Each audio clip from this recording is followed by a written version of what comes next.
L'homme face à la colère de la nature. Dans la journée du 14 septembre, des pluies diluviennes s'abattent sur le Gard. En quelques heures, il tombe jusqu'à 2 mois de précipitations. L'axe Nîmes-Montpellier et plus particulièrement l'Avonage sont frappés de plein fouet. À Bernis, le niveau de la rivière monte de 3 mètres en 2 heures. Du jamais vu depuis 2003, les ruelles des villages se transforment en torrents, dégageant tout sur leur passage.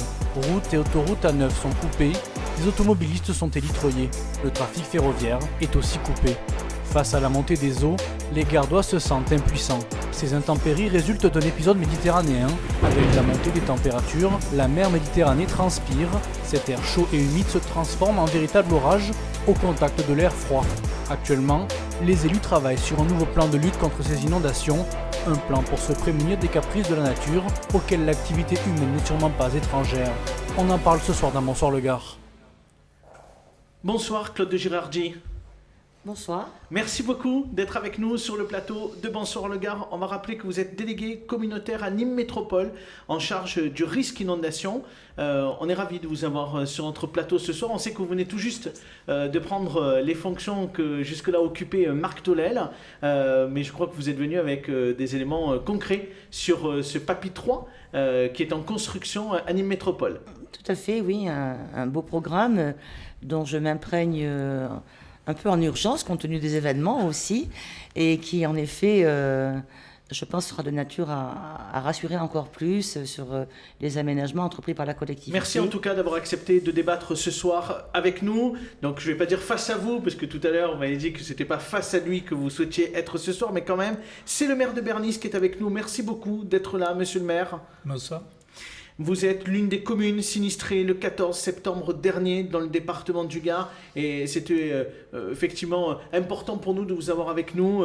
On a beaucoup discuté avec Coralie avant et pour préparer cette émission et ça nous semblait logique que vous soyez avec nous ce soir pour parler de ce sujet parce que souvent les communes, et en particulier dans le Gard, les plus petites communes, peuvent être isolées face au risque inondation. Coralie, je vous donne la parole pour oui. lancer le débat. Allons-y. Alors, Monsieur Grancher, vous êtes maire depuis 2008, ça fait quand même quelques années aussi que vous êtes dans le Gard. Est-ce que vous avez constaté une accélération de ces phénomènes climatiques ?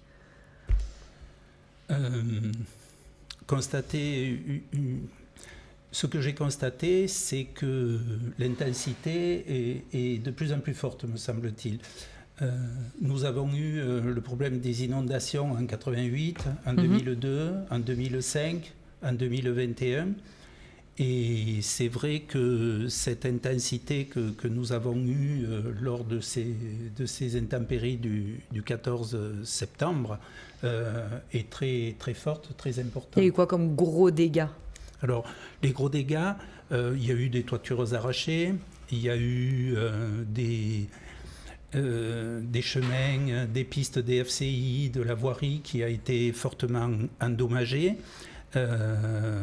Alors, à ce jour, il y a des études qui sont faites pour recenser tous les chemins, dégâts. Mais là, on les a trouvés. Il y a une vingtaine de chemins, en gros, et de voiries qui ont été détériorés. Et donc, le coût estimatif de réhabilitation de ces voiries, on ne le connaît pas encore, mais ça se chiffrera avec plusieurs dizaines de milliers d'euros. Et vos dégâts vous ont valu, malheureusement, heureusement, la visite le soir même, le 14 septembre, du ministre de l'Intérieur, Gérald Darmanin. Madame de Girardi, et puis vous vous adressez aussi directement à elle, vu que vous avez repris le dossier du PAPI, est-ce que vous avez pris en compte, peut-être pas cette accélération, mais ces phénomènes climatiques qui peuvent être de plus en plus forts ? On rappelle que donc, c'est un épisode méditerranéen et que le cumulonimbus, l'orage, était de plus de 14 km de grandeur. Est-ce que vous avez pris dans le PAPI ces nouveaux éléments ? On va peut-être rappeler, Coralie, une seconde avant que Mme de Girardi puisse nous le dire. C'est quoi le PAPI ? Alors, le PAPI, pour ceux qui nous regardent. Elle va nous le dire, Mme de Girardi, parce qu'elle vient de le reprendre. Prévention des risques. Voilà. C'est le programme d'action de prévention contre les inondations. Oui, alors en effet, le PAPI 3, pour la première fois, va être un papier qui va être étendu aux communes au-delà de Nîmes.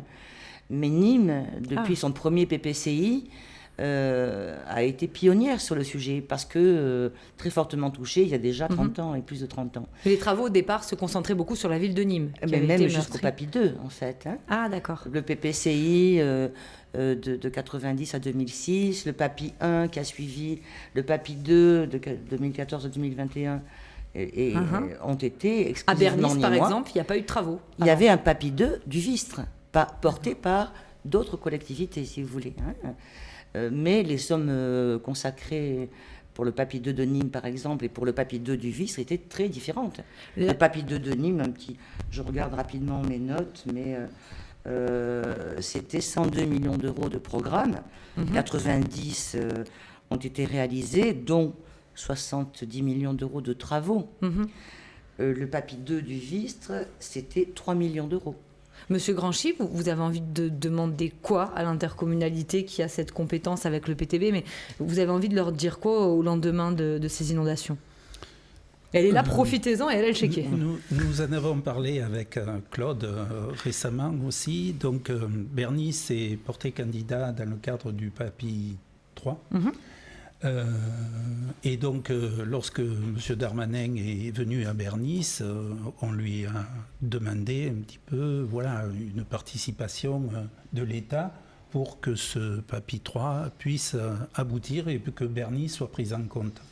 Et très concrètement, les projets pour Bernis, je crois qu'il y a un bassin écrêteur, c'est ça? Alors, pour Bernis, il semblerait, selon les éléments dont je dispose, qu'un bassin écrêteur de crue en amont de l'autoroute de 450 000 m3 puisse permettre d'améliorer ce phénomène de ruissellement sur les zones urbaines. Logiquement, ça devrait aussi pouvoir ne pas impacter et submerger l'autoroute, selon les études qui ont été faites. D'où ma dernière demande auprès de Madame la préfète d'appuyer un petit peu la demande de Bernis. Il coûterait combien ce bassin? 3,5 millions d'euros. Et l'argent, est-ce qu'aujourd'hui il est sur la table? Alors il est en tout cas tout à fait inclus dans le Papy 3. Encore une fois, pour la première fois, ce Papy 3 ne concernera pas que Nîmes. Nîmes sera à 80% parce qu'il y a, je veux dire, les enjeux sont essentiellement situés là, mais 20% seront par ailleurs consacrés à d'autres communes. À d'autres villages, mais après, Hein les autres villages vont devoir se partager un peu l'enveloppe. On a vu aussi Saint-Dionysy, on a vu aussi Clarensac touché, on a vu dans une moindre mesure Clarensac et Cadarac, mais ils ont été Coralie, touchés. on ne peut pas faire des travaux sans avoir fait d'études préalables. Ce sont des sujets extrêmement experts et avec des besoins de disposer de données et d'imaginer... C'est quoi les priorités de ce Papy 3, de ce programme de prévention pour les prochaines années? C'est quoi le cap que veut donner Nîmes Métropole pour l'ensemble des Papy communes? 3, ça va être pour la commune de Nîmes, on va dire pour aller vite, essentiellement finir le Cadoro d'Uzès dans la zone urbaine, qui est très compliqué, beaucoup Bien plus sûr. que le Cadoro d'Alès qui lui a suivi des grands axes, Pompidou, Jean Jaurès, Avenue de la Liberté. Avec le Papy 3, quand on part de la rue Bergson et qu'on remonte par la Cernam et la rue Sully, c'est quand même autre chose. Hein. Donc le Papy 3, finir le Cadoro d'Uzès en zone urbaine. Également, effectivement, s'intéresser aux autres communes de l'agglo qui sont prêtes. Bernis fait partie de ces communes. Et puis au-delà de l'agglo aussi, puisque là on parle d'un Papy 3 Vistre. C'est plus comme le Papy 2 Nîmes. Bien sûr. Voilà. Ça englobe différentes communes qui sont concernées, comme le disait Coralie il y a quelques instants. Et même au-delà de l'agglomération. Bien sûr. Par exemple, un programme sur les digues du Rhôny à Vergès et Codognan qui va quand même chiffrer à quelque chose comme 12 millions d'euros pour conforter des digues et mettre ces communes à l'abri, fera partie du Papy 3. Donc 116 millions d'euros, 180 pour Nîmes, on va dire, et 20 pour les communes dont on a parlé tout à l'heure. Et c'est suffisant? C'est suffisant. Ce qui est prêt sera fait. Vous comprenez ce que je Oui, c'est que vous dites qu'il fait. faut faire des études. Voilà, Bernis, ça fait l'objet d'études dans le Papy 2. Alors, ces études, oui, elles sont semble-t-il, terminées, puisque l'État va prendre une décision normalement fin décembre. Alors, vous parliez tout à l'heure, Coralie, du financement. Bon, les communes, en principe, n'y participent pas, puisque c'est 52% État, 20% région et Nîmes Métropole. et 10% pour le département. Et les- La taxe GEMAPI, Alors, la taxe GEMAPI, c'est elle permet autre aussi de chose. venir financer. Bien Alors, sûr, c'est dans les 20% de Nîmes Métropole. Voilà. Et la taxe GEMAPI doit bien évidemment, sur Bernice également, j'en ai parlé à Claude récemment aussi, nous on a un problème aussi, et Nicolas je pense qu'il On va lui donner la parole il le au voit. député Maisonnet, oui. C'est-à-dire que nous avons les eaux de ruissellement de Beauvoisin qui viennent donc submerger le chemin des canaux. Juste avant Sakata, lorsqu'on prend la direction de Vauvert. Et cette eau, elle arrive, donc elle submerge le chemin des canaux qui est fermé ensuite. Et cette eau, elle vient donc dans les habitations qui sont en bordure du chemin des canaux. Et elle vient également noyer les habitations qui se trouvent un peu plus en bas dans le chemin carrière de Barian. D'où l'autre fois ce que j'ai demandé à Claude, qu'on aille sur le terrain et voir un petit peu qu'est-ce qu'on pourrait faire. Oui, parce qu'en réalité, la question qu'on peut se poser aujourd'hui, c'est de se dire, peut-être que le programme qui a été imaginé il y a un an, il faudrait presque peut-être tout déchirer et recommencer, parce que finalement, peut-être que les intempéries ont été beaucoup plus violents et entraînent du coup peut-être des travaux supplémentaires, C'est possible. suivant les endroits. C'est possible aussi. Est-ce Alors, qu'il je va ne pas sais pas. falloir anticiper et peut-être un peu accélérer? Parce que Exactement. on voit quand même que ces phénomènes risquent d'être de plus en plus Mais- récurrents, malheureusement. Mais je crois que Est-ce qu'il ne faut pas tout revoir? C'est ce que disait Abdel, Ouais. c'est pas... Mais il faut quand même qu'ils aillent vite, parce qu'on ne pourra pas se permettre, à chaque forte intempérie, d'avoir l'autoroute bloquée avec 50 cm d'eau, faire autant d'élitreuillage qu'il y a pu y avoir, autant de sauvetage. Je veux dire, c'est plus possible. Un maintenant. dernier mot pour Monsieur Maisonnet, dans ce débat. Madame de Girardi. Ah, Bonsoir. Bonsoir. J'aurais oui, une excusez-nous. question. hein. Je sais que vous êtes aussi affilié au stationnement, c'est ça? Alors, dans ma délégation à la mairie de Nîmes, oui, je m'occupe de la circulation et du stationnement. Il y a un petit D'accord, parce souci. que Vous avez des j'ai une questions requête. personnelles apparemment. J'ai une requête, non, c'est pour vous, monsieur Samari, parce que je sais que vous avez beaucoup de mal à tourner votre paquebot dans la rue de la Servie, parce qu'il y a toujours une voiture qui est mal garée. Est-ce qu'il serait possible de mettre un petit plot en plastique, par exemple, pour éviter que les gens stationnent aux endroits où ce n'est pas stationnable? Mais bien sûr, on le fait très régulièrement. Et pour ce qui est de la rue de la Servie, il se trouve que j'habite pas très loin et que les riverains m'ont déjà alerté sur la difficulté, quand on est sur Talabot, à tourner dans la rue de la Servie. Donc, très prochainement, dans le cadre des financements du conseil de quartier de Nîmes Centre, dont je m'occupe aussi, on va financer la réalisation de ce qu'on appelle une oreille. Parce que les petits poteaux en plastique, ça s'appelle des balisettes. Généralement, ça fait 3 mois. Et ça ne résiste pas aux coups de pare-choc Un répétés. chantier amenant en parallèle. Allez, on avec en le papier. reparlera dans ce débat parce qu'on n'a toujours pas entendu Merci, Monsieur Sacha. Maisonnet. Merci Sacha. Et moi j'avais une question autour des assurances parce qu'en fait l'interrogation aujourd'hui c'est quand même celle-là. On l'a vu cet été notamment avec des campings sur le territoire de la Petite Camargue en particulier qui se retrouvent sans solution d'assurance parce que les assureurs ils veulent plus aujourd'hui assurer des campings pour les risques inondations ou les risques Ça va de devenir cher, ruissellement de des plus en eaux. plus cher. Là, aujourd'hui, est-ce qu'une entreprise, est-ce qu'une habitation, par exemple sur Bernice, d'une famille, est-ce qu'on va pas se retrouver avec un surcoût d'assurance parce qu'ils s'installent dans ces communes qui peuvent être considérées comme un risque?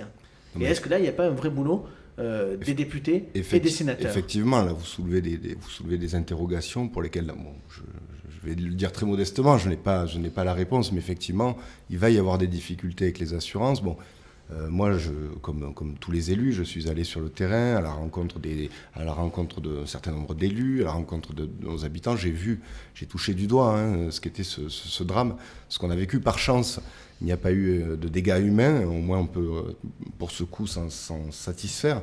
Mais évidemment, il va falloir qu'il y ait une prise de conscience de l'État qui doit évidemment se saisir de cette question. Là, aujourd'hui, on a la certitude que l'état de catastrophe naturelle a été déclaré. Moi, aujourd'hui, mon rôle de parlementaire, c'est d'abord de veiller à ce que les assurances fassent leur travail d'indemnisation avec célérité. Que j'ai quand même, je pense comme tous ici, j'ai pu rencontrer des personnes qui n'avaient plus rien, qui avaient tout perdu ce jour-là.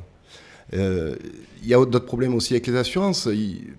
par exemple, il y a certains cas qui ne rentrent pas dans le cadre de la catastrophe naturelle. Par exemple, les personnes qui sont assurées au tiers, dont le véhicule est assuré au tiers, ils ne seront pas indemnisés. Bon, évidemment, ce sont les gens les plus modestes qui se servent de leur voiture bien souvent comme instrument de travail. Bon, mais c'est voilà, des gros chantiers sur lesquels vous allez pouvoir travailler. Voilà, si d'aventure effectivement. Vous êtes candidat en 2022. Effectivement, La mais boucle est bouclée, Coralie.